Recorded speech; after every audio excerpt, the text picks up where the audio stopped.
So we have 5 extremely talented and diverse panelists here, and we're going to take a look at the business case for public health. We all recognize that every human life is precious, but what is the business case directed and is doing good business?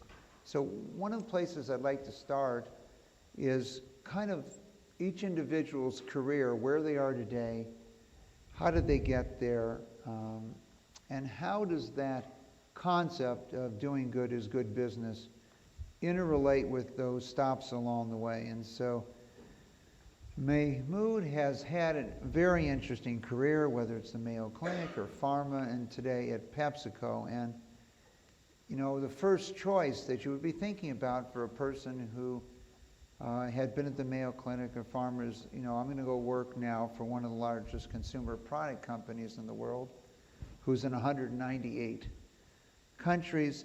And so your goals when you started, the mission you set out, how does that fit PepsiCo today, and why did you make those decisions?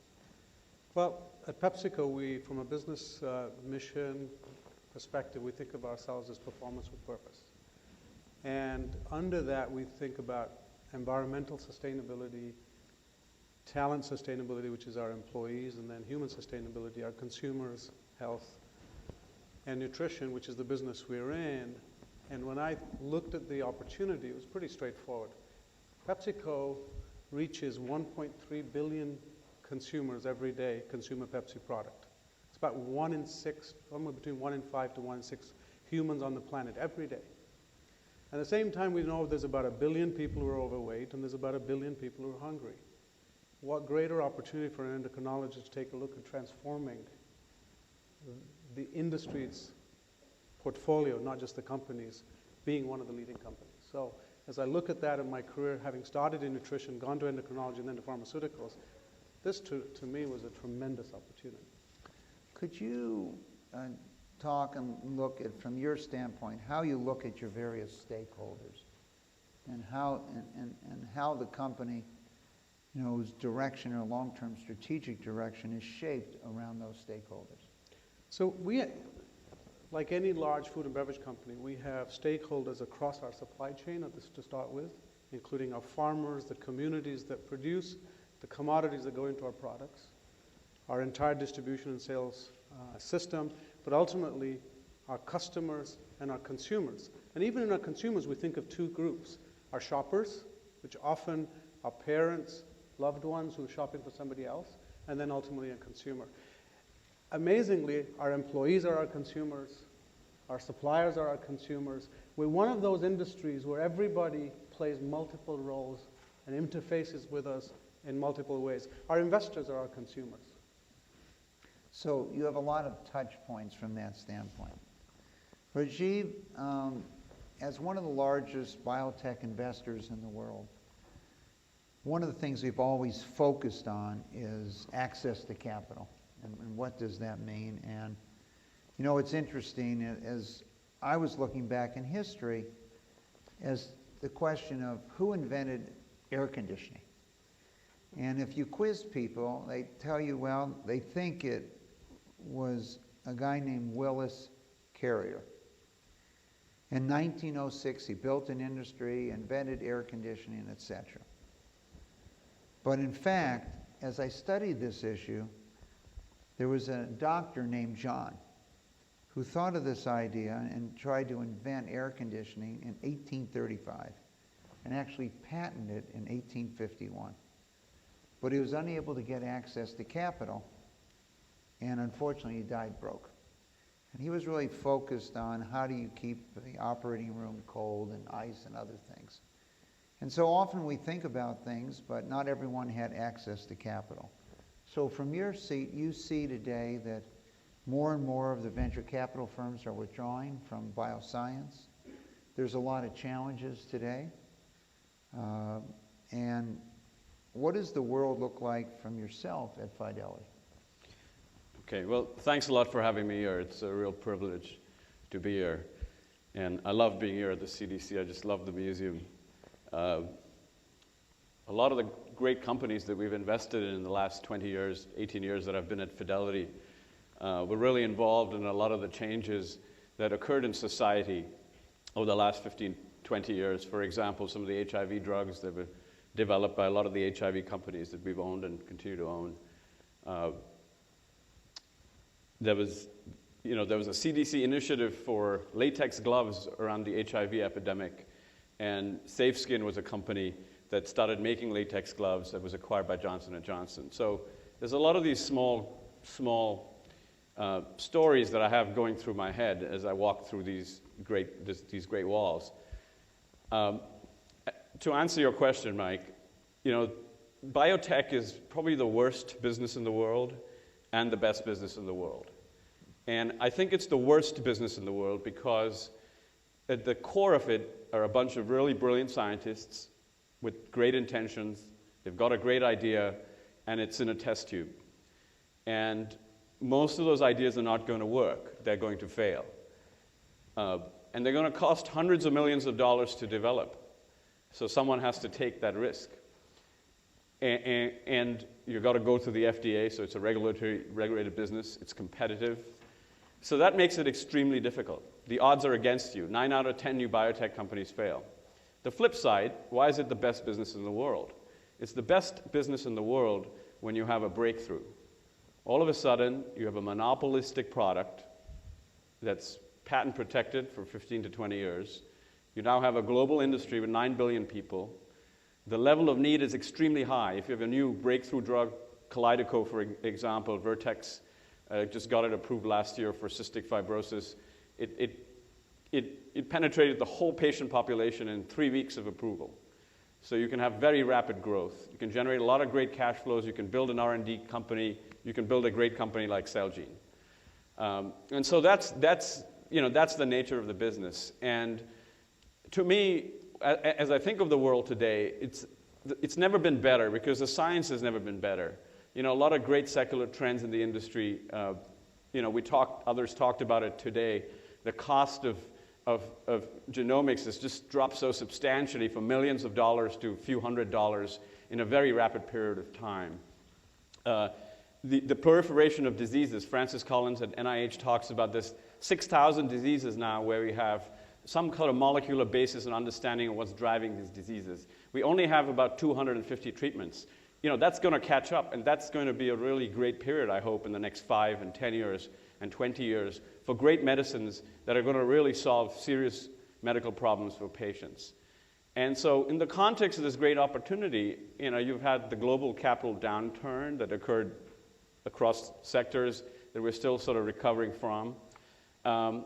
And the pharmaceutical industry, which controls a lot of the capital, has gone through major patent expirations and I think existential questions on what sort of business they're running. They've gone into a cost-cutting mode rather than an investment mode at perfectly the wrong time. The NIH is caught in budget battles, and that is a hard uphill battle there for funding, and the NIH has done such important work. So I guess the answer to the question is I've never been more optimistic, but it's also the challenges have also not been any greater. So asking you the same question, if you look at your career path, how does one get to be potentially the largest biotech investor in the world? How did you choose biotech? See, I got lucky, is I think the thing. I mean, I love the field. I was always interested in science as a kid. When I was in India, I was a computer science person. I came to the United States, went to Harvard, and I was interested in a lot of different things, environmental sciences and policy. And it was the mid-'90s, and it was the Soviet Union had fallen, and it was the end of communism, and capitalism had won. And just as an undergrad, I wanted to understand what that meant. And I wanted to understand how one could bring sort of science and capital together. And Fidelity hired me right out of as a Harvard undergrad, and they said, well, why don't you invest in biotech companies? This is 96. Nobody wants to invest in this sector. It's a great way to lose money. They're lottery tickets. And, it's good for someone like you who knows nothing about anything. And And, and I've been there ever since. The funds have gone from $1 billion in assets to $10 billion in assets. And I'm also responsible for Fidelity's investments in biotech across the generalized funds, which are over $50 billion in holdings. And that's the story so far. Well, we're happy. And I hope it's just the beginning, and I think about the biotech industry. And just in terms of, if you think of biology as a science, it's such a new science. Take physics, for example, and electronics and all that stuff that's happening in the tech sector.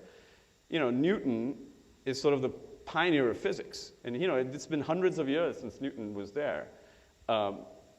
Jim Watson is still alive.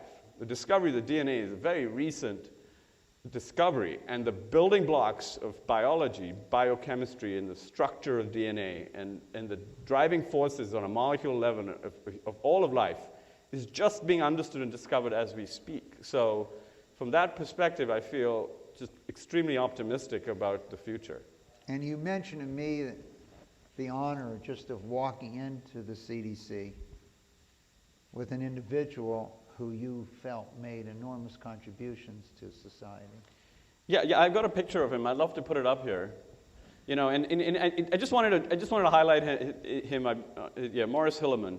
And people always think that, and I'm sure a lot of people at CDC know him. And you often think of businesses and pharma companies and biotech companies as being self-interested and not doing the right things for patients. And I disagree with that. I, as an investor in a lot of these companies, for me, the best companies, the best investments have been the ones that are best for patients. And the best thing you can do for patients is prevention, cure, affordable medicine. And when you do that, you can really change the world, and you can create great returns for your shareholders. And Morris Hilleman, if we could just put his picture up there, he developed 8 of the 14 vaccines that are routinely administered to children today. In his career, he passed away in 2005. He started doing his work in vaccines in the 1950s. He developed over 40 vaccines, including the measles vaccine, the mumps vaccine, the rubella vaccine, the triple MMR vaccine. He got the strain of the mumps virus from his daughter in 1963. He spent 40 years working for Merck. The MMR vaccine, and there's a great slideshow right down below the stairs that I saw earlier, but the CDC's one of the biggest initiatives in 1967 was the measles vaccination. It was his discovery, it was his invention. It's what built one of the biggest pharmaceutical companies in the world, Merck Vaccines, and it's a great example of how doing good can be great for business and great for shareholders. So I just wanted to highlight him in this context. He should have won a Nobel Prize. He's credited as being the scientist that has saved more lives in the last 100 years than any other scientist. The mumps vaccine itself, the measles vaccine itself has saved over 1 billion cases of measles, saved the lives of 9 million people. It's one individual and one pharmaceutical company. And there's a lot of really smart people out there that I meet every day that are really in this to do the right thing for patients. Hep C is another great example recently where we've cured the disease, and it's been a real great industry effort. I can go on and on, but I'm going to stop here. Fine. So I think the issue is that we should leave today that we have been very focused on new financial structures. I've spoken to Rajiv of how you're going to finance bioscience in the future. And I think this year will bring a number of new structures. If I go back to the formula that just changed my life that I had written down in 1965 at Berkeley, you can see that the importance of access to capital is serving as a multiplier effect on these issues. And I take you now to Steve Burd. And Steve and I talked often. His company, Safeway, majority of the employees are union employees. They had a strike in Southern California that was very costly to Safeway and the other companies in the industry. And I told Steve, you've got to find a way that your employees believe that you're interested in their best interests, that your interests are aligned. And the easiest way to do that is to focus on their health, the quality and length of their life.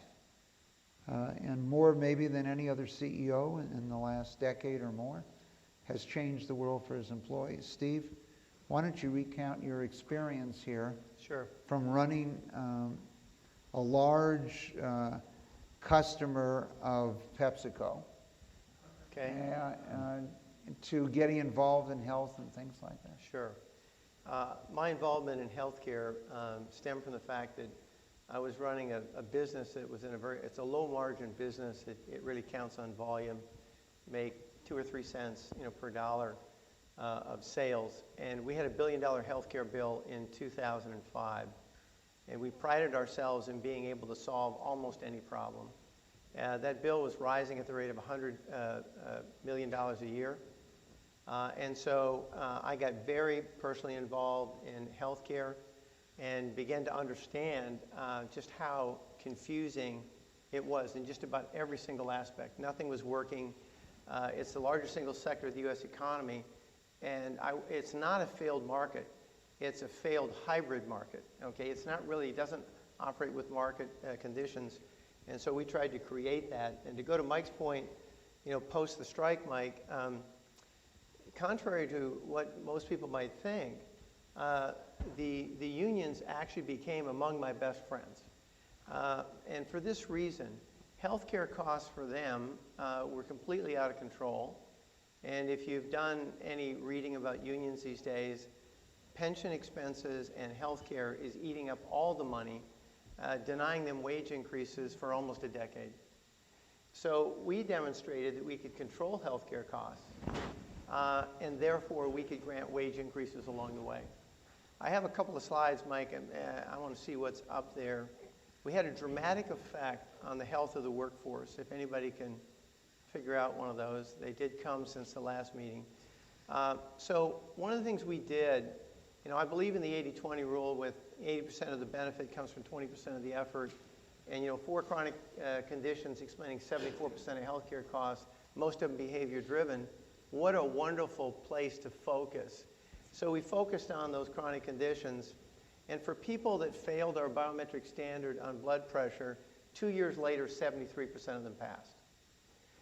For those that failed the elevated glucose test, and we use the A1C test because it's more comprehensive, the beauty about that measure is I know of no silver bullet. The only way to get that number down to improve your glucose level is to eat differently, lose weight, and exercise more.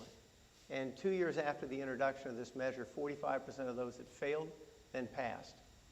On cholesterol, 43% that failed passed. Tobacco, 35% of them quit smoking because we had the right incentives in place. Body mass index, which we know is not a perfect measure, but it's the most popular measure out there. David Heber and I have talked about maybe substituting a new measure for that, which I'm willing to experiment with. But we had a 21% reduction in the obesity rate at Safeway. I was determined to make Safeway the lowest obesity. I wanted to be the lowest state in the nation. Colorado was occupying that position at 20. And when I left, we had that down to 21%. And one of the things that I think Mike made this transition, because we do something different than most companies. You might have 40% of the companies in the United States that have biometric standards. Very few of them have outcome-based standards. And the reason very few of them have outcome-based standards is there's a very narrow navigation path between ADA and HIPAA, and we put the effort into it to find it. We lobbied for some legislation to expand the degree to which you can base premiums on biometric standards. The old law said 20%. We argued for 30 to 50%. The way the regs came out, if you have smoking as one of your biometric standards, and we did, you can actually go to 50%. So if your healthcare costs average $8,000, you can have a $4,000 difference between those that fail all standards, and it's not considered discriminatory as long as you give people a way to earn that back. And so in our case, if they make 10% progress on their BMI, they'll get a check at the end of the year as if they'd never had an elevated premium. They would be in the penalty box again the following year because they've got some more work to do. But while we get a lot of sort of airtime, I think, for what we did there, that represented only 15% of the savings. And we basically cut our healthcare costs in half from what they were projected to be. We took $1 billion, and 8 years later, it's $850 million. And along the way, again, working with Mike Milken, I got very involved in cancer, having a cancer diagnosis myself 14 years ago. And we started raising money in our check stands in this low-margin business, and Many of you have had that experience. We raised over $200 million for cancer research by focusing on breast cancer and prostate cancer. And then lastly, I think, and it's important, Mike, we created a cancer concierge function. When I was diagnosed with cancer, you know, I could just call Mike and say, hey, what do I do? But my employees could not. So we created a concierge function. We financed it at UCSF. They operate as a hub. And if one of our employees in Houston, you know, has been diagnosed with cancer, whether it's a clerk in the store or a senior executive, they get introduced to MD Anderson. And so when you're willing to cotton swab the inside of someone's cheek, if you do that and they know that your interest is pure and you're interested in their own health, and you have a cancer concierge service, and before I left, we did cardiovascular disease as well. Then you get rapid adoption. This plan was voluntary. 85% of the workforce volunteered to enter this plan. So I think just in looking at, now we understand the birth of Burd Health. Yes. After 20 years, Steve has retired and gone to create his own healthcare company. But I think the couple points I want to just point out, once again, is doing good is good for your employees. You know, a number of people have union workforces. In this case, what percent of your employees are union, Steve? It'd be about 85%. So the opportunity to have, quote, a win-win for your employees and yourself. And lastly, the creativity of raising money. And we're going to pass this on to the CDC Foundation. But the idea that people going through a check stand can donate money, average donation of that $200 million is $2. So how do you collect small amounts of money from large numbers of people and processes? And I think you had calculated, Steve, you got it down to 6 cents Yes. per transaction Right. as a cost. And if I could just add one thing, that most people that reduce healthcare costs, there's been quite a shift, you know, over to the employees, and I think that shift actually puts more personal accountability in there and is not all bad. But in Safeway's case, not only did the population get healthier, but their costs went down and the company's costs went down. And so those savings were shared across the board. I think we've heard a number of things. If I was to summarize a few of them, one, tremendous opportunities going forward in the bioscience area, and probably a lack of capital at different levels. Two, I just wanted to emphasize that something that stands the test of time more than almost anything, countries, even religions, are our leading academic universities, research centers, particularly those in this century that will be involved in bioscience, and the tremendous opportunities for new partnerships and paradigms that we think will occur.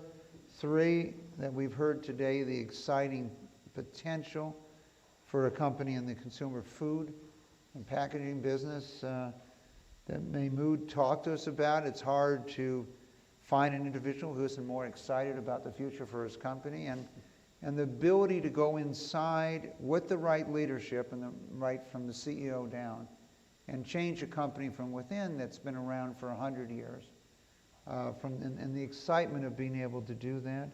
In the case of Steve, I think bridging the gap between management and employees and bringing forth new partnerships that are not only substantially increasing the profits for the company, but substantially increasing the length and quality of life.